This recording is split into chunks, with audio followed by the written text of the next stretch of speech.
আমার ভাইরা, নবী চলে গেলেন।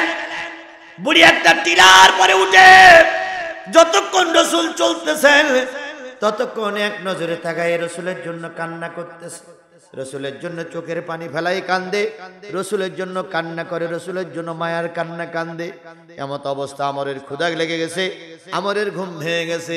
বজ্র কণ্ঠে ডাক দেয়, মা আমা আমা মা মা মা। যখন ডাক শোনে না, আমর তখন পাজামার গাটুরিটা ধরে, প্যান্টের গাটুরিটা ধরে, লুঙ্গির গুটটা ধরে আস্তে করে ফাঁকায় বেরিয়ে দেখে মা একটা টিলার পরে দাঁড়িয়ে উত্তর দিকে তাকায়ে কার যেন কত মানে চেয়ে তাকাই আছে। আস্তে করে আমর চলে গেল, যেয়ে দেখে মার চোখ বেয়ে টিপ টিপ টিপ টিপ করে পানি পড়তেছে। আমর পিছন দিক থেকে যেয়ে বলতো, ও মা, মদিনার কোন যুবক তোমাকে কষ্ট দিয়েছে? মদিনার কোন মানুষটা তোমার মনে ব্যথা দিয়েছে রে মা? নামটা বলো, সূর্য ডোবার আগে তার আমি কতল করে ফেলবো, তাকে আমি হত্যা করে ফেলবো। ও মা, তোমাকে কে ব্যথা দিয়েছে? আমরের মা তখন চোখের পানি মোছেই বলতেছে, তোর মতন সন্তান যার ঘরে আছে তার তো কোনো কষ্ট নেই রে বাবা, কান্দো কেন, কান্দো কেন? এমনি এমনি কান্দি, এ কান্নাটা দুঃখের কান্না নয়, এ কান্নাটা বাবা সুখের কান্না।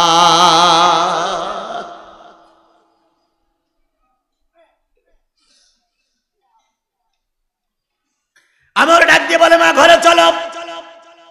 মাকে জড়িয়ে নিয়ে আমর যখন ঘরে আসতেছিল, আমর তখন মার গলা জড়াই ধরে বলতেছে, মা 25টা বছরে অনেক নামি দামি আতর আমি ব্যবহার করেছি, তুমি অনেক দামি দামি আদর কিনে আমাকে দিয়েছো, আমি তোমাকে দিয়েছি, কিন্তু আজকের বাড়িতে এত আতর আর সুগন্ধের গন্ধ, বাড়িটা ভরপুর হয়ে গেছে রে মা। এত সুগন্ধি আতর আর আমি কখনো কোনোদিন কিনি নাই, দেখি নাই। বলো, তোমার 700 গেলে তুমি কোথার থেকে আতর কিনে আনলে? কোন দোকানদার তোমার আতর পৌঁছে দিল? কোন দোকানের দামি আতর তুমি কিনে নিয়ে আসছো? আতরের দোকানদারের নামটা বলো রে মা, আমি দয়া করে তার দোকান থেকে 1 বোতল আতর কিনে নিয়ে আসবো, এক প্যাকেট আতর কিনে নিয়ে আসবো, চিরকাল যেন ব্যবহার করতে পারি। একটা মুকুট আতর নিয়ে আসবো, একটা শিশি আতর নিয়ে আসবো। বলো তো মা, কোন দোকান থেকে তুমি আতর কিনে নিয়ে আসছো? মা তখন সুযোগ পেয়ে আমরের গলা জড়াই ধরে বলতেছে, বাজান রে, এটা দুনিয়ার কোন দোকানের আতর না রে বাবা, এটা দুনিয়ার কোন কর্মকারের তৈরি করা আতর নয়, এটা কোন মেডিসিনের দোকানের মেডিসিন নয়, এটা একজন মানুষের কারণে আমার বাড়িটা সুগন্ধে ভরপুর হয়ে গেছে। ওই লোকটি আমার বাড়ি আসার কারণে আমার বাড়িটা তো আতর গোলাপের সুগন্ধ ভরপুর হয়েছে। মাগো, সেই লোকটার নাম কি বলবে মা? বুড়ি বলতেছে, বলতে পারি, কিন্তু সত্য দিতে হবে, মাথা ছুঁয়ে শপথ করতে হবে, তুমি সেই লোকটার কোনো ক্ষতি করতে পারবা না। যদি শপথ করতে পারো, আমি তার কি বলবো? নাম পরিচয় দিব। আমি শপথ করতেছি মা, কথা দিলাম তার কোনো ক্ষতি করব না। আমরের মা বলতেছে, সে ব্যক্তি আর কেউ নয়, আখিরি জামানার নবী, দোজাহানের কান্ডারি, উম্মতের পথ প্রদর্শক, শেষ নবী জনাবে মুহাম্মদ রাসূলুল্লাহ সাল্লাল্লাহু আলাইহি সাল্লাম। আব্দুল্লাহর বেটা মুহাম্মদ আমার বাড়ি এসেছিল, তার আগমনে আমার বাড়িটা, আমার ঘরটা আতর গোলাপে ভরপুর হয়ে গেছে। শোনার সাথে সাথেই মাথায় যেন বাস পড়ল। মা, তুমি কি শুনুনি? মক্কা মদিনা সরকার জোটই ঘোষণা করেছে মুহাম্মদকে জীবিত অথবা মৃত্যু ধরে দিতে পারলে 70টা উট দেওয়া হবে, সবচেয়ে সুন্দরী নারী বিয়ে দেওয়া হবে, দেশের রাজা বানাই দেওয়া। শুনুনি? সুতরাং তুই পথ ছেড়ে দাও, মুহাম্মাদের কাল লাইনে আবু সুফিয়ানের কাছে দিয়ে আসবে। মা তখন বলতেছে, তুই না শপথ করলি ক্ষতি করবি না? কই, ও শপথ বাদ।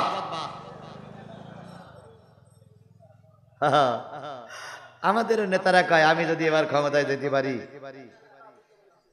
কোন জনগণের মাল মেরি খাবো না। অথচ এরাই খাইতে খাইতে কোনো ব্যাঙের মতন মোটা হয়।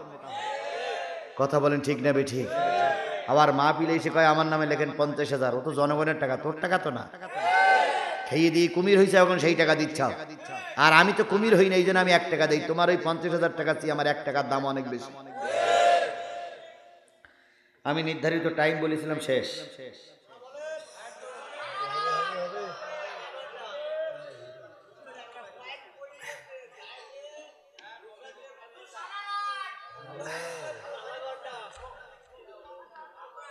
আল্লাহ মেলা দূর। আমি আপনার ওয়াজ বাদাই রাখবো না। সেদিন মনিরামপুর ওয়াজ করেছিলাম, বাদাই রাখিনি। গুগরাইট নাকি যেন ওয়াজ বাদাই রাখিনি, আজকেও বাদাই রাখবো না। আমার কথা শেষ করতে আর 10টা মিনিট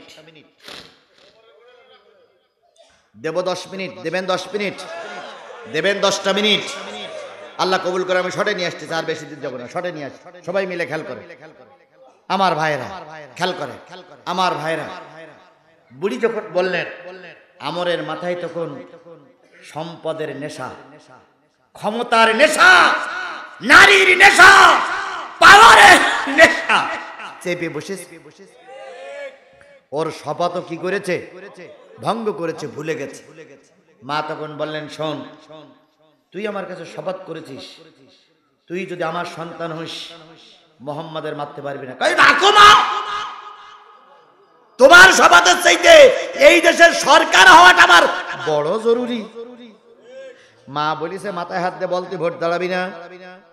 ও বলিছে বলো যে মা ভোটে দাঁড়াবো না। আবার ও এসে কয়, মা বলেছিল সেদিন ঠিক ছিল, কিন্তু এখন যে ক্ষমতা আমার দরজায় ঘুরতেছে।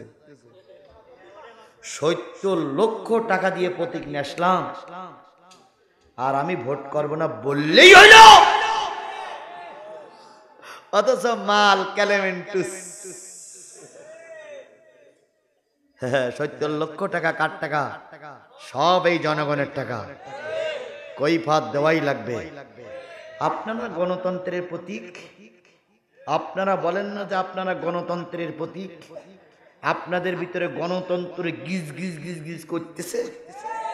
তাহলে যদি গণতন্ত্র গিজ গিজ গিজ গিজ করে আপনাদের ভিতরে, তাহলে আপনাদের একটা প্রতীক 50 লক্ষ টাকায় বিক্রি হয় কেন? আপনার অবৈধ নেতা, কি বলে, অযোগ্য নেতা, অপবিত্র নেতা 50 লক্ষ টাকা দিলে আপনি প্রতীক তার হাতে তুলে দেন। আজ যে নেতাটা মাঠে বাড়ি বাড়ি ঘুরলো, সেই নেতা টাকা দিতে পারেনি বলে সে প্রতীক চিহ্ন পায় না। আপনারা কিসে গণতন্ত্রের কথা বলেন?